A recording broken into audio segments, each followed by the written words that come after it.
मुझे ध्यान है देश के प्रधानमंत्री नरेंद्र मोदी जी ने हमेशा इसी बात का जिक्र किया कि ईज ऑफ लिविंग तब तक पूरी नहीं होती जब तक ईज ऑफ जस्टिस नहीं होता।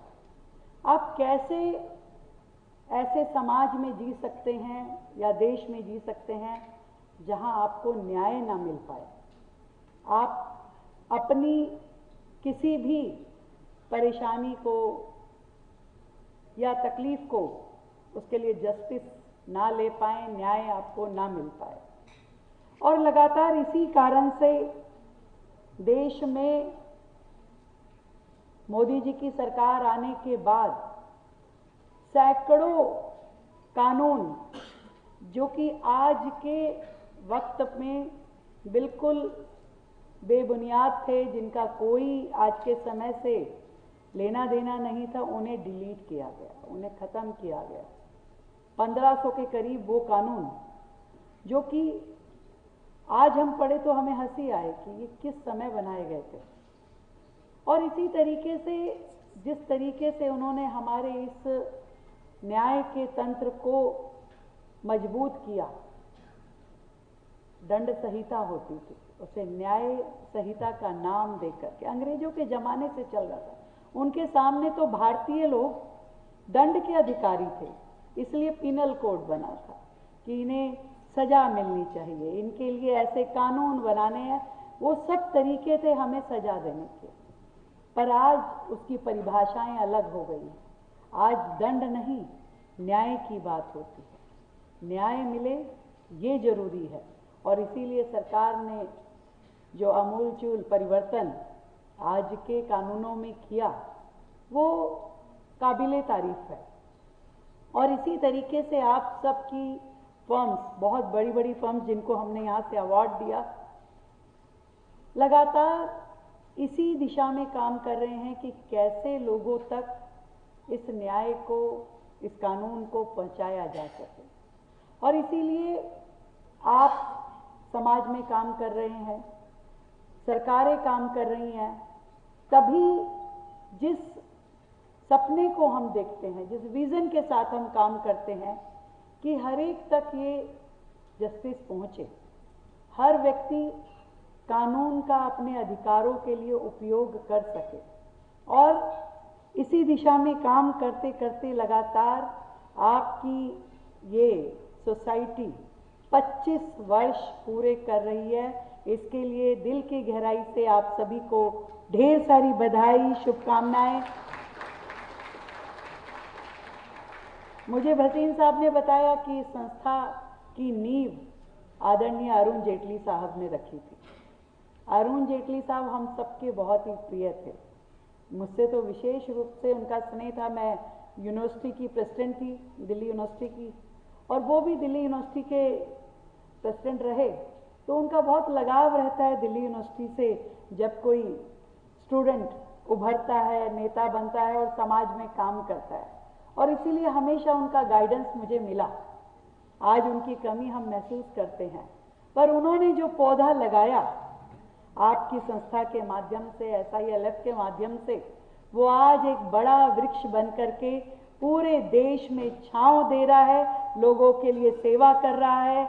बहुत सारी इंडस्ट्रीज को, व्यवसायों को आप लोग लीगल हेल्प जो करते हैं, वो उन्हें आगे बढ़ने के लिए, देश की इकोनॉमी मजबूत करने के लिए बहुत बहुत मददगार होता है।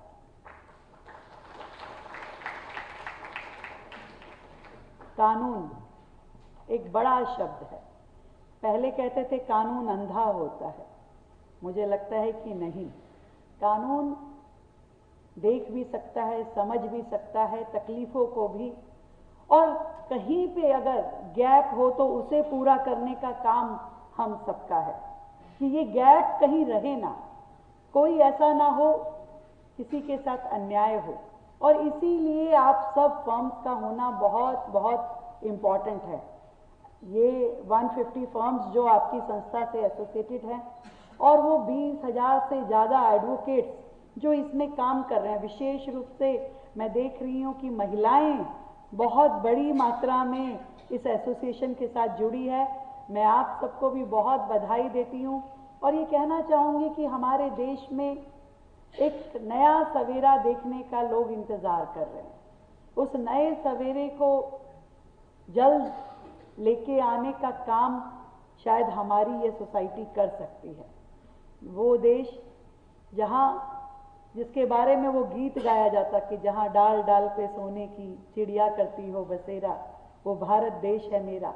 वो देश जहाँ न्याय को लेकर के राजा महाराजा, शासक प्रशासक हर व्यक्ति काम करता था। न्याय कोई आज की मांग नहीं है। न्याय हमारे देश की इस मिट्टी में सालों से, सदियों से है, और उसी परंपरा को आप लोग आज की लेटेस्ट भूमिका में निभा रहे हैं। आपने कहा, मनोज जी ने, कि दिल्ली सरकार इसके लिए बहुत काम कर रही है। Yes, we are doing our best. हमने सभी जितने हमारे कोर्ट्स हैं उसमें extra block, extra room, hybrid courts, इसको बनाने के लिए लगातार काम कर रहे हैं। हम चाहते हैं कि इतनी पेंडेंसी जो हमारे कोर्टों की है उसे बहुत जल्द ख़त्म किया जाए, और इसीलिए हमने अपनी ओर से भी फास्ट ट्रैक सेशन कोर्ट्स बनाए ताकि लोगों को, खास करके महिलाओं के उत्पीड़न से जुड़े हुए जितने भी केसेस हैं उन्हें न्याय मिल पाए। हमने कोशिश की कि जितने हमारे एडवोकेट्स हैं जो प्रीमिसेस में वहाँ काम करते हैं, अदालतों में काम करते हैं, उन्हें फ्री वाईफाई और अच्छी क्वालिटी का वाईफाई मिल पाए। हमने कोशिश की कि हमारे जितने जजेस हैं उन्हें जिस भी तरीके से हम सुविधाएं दे पाए ताकि जो वर्कलोड उनके ऊपर है वो कम हो पाए और वो ज़्यादा मात्रा में केसेस का समाधान कर सके। हमने नए कोर्ट बिल्डिंग बनाने की दिशा में भी आगे काम कर रहे हैं, और यहाँ तक कि जो वर्षों पुरानी हमारे इस दिल्ली शहर में जेल परिसर है, तिहाड़ जेल, जो कि शहर के बीचों बीच है, उसे भी दिल्ली के आउटस्कर्ट्स में ले जाने का दिल्ली सरकार का प्लान है, जिस पे बहुत जल्द हम इम्प्लीमेंटेशन करेंगे। हम चाहते हैं कि दिल्ली के लोग पूरी तरीके से हमारी कानून व्यवस्था में अपना विश्वास भी रखें और उसका लाभ भी ले पाएं जीवन जीने के लिए। और आप सब ने यहाँ दिल्ली आकर के आज का इस सेलिब्रेशन को किया और मुझे इस कार्यक्रम में बुलाया। मैं दिल की गहराई से आप सभी का बहुत बहुत धन्यवाद देती हूँ। और आदरणीय मोदी जी तो कहते ही हैं, और उन्होंने जो काम किया कि legal and defence counselling system जो बनाया, वो वही विजन है और वही मोटिव है जो आप लोग अपना इस संस्था के माध्यम से कर रहे हैं और करना चाहते हैं। मिल करके जब आपकी संस्था, सरकारें चलेंगी तो हर व्यक्ति तक, समाज के हर आखिरी पंक्ति में खड़े हुए व्यक्ति तक ये कानून पहुंच पाएगा, वो उसके कारण से न्याय ले पाएगा। मुझे विश्वास है कि आप सब लोग बहुत ही ईमानदारी के साथ में इस फील्ड में काम करेंगे ताकि ना कोई गरीब, ना कोई पीड़ित, ना कोई शोषित व्यक्ति इससे महरूम रहे। और एक सामाजिक दायित्व के नाते भी एक कमर्शियल एस्पेक्ट अलग है कि ठीक है हम लोग, मैं अभी पीछे जब एडवोकेट डे था तो गई 30 हजारी में, तो बहुत सारे एडवोकेट्स थे, तो वो लोग बातें कर रहे थे कि एक वकील का कैरियर कैसे शुरू होता है।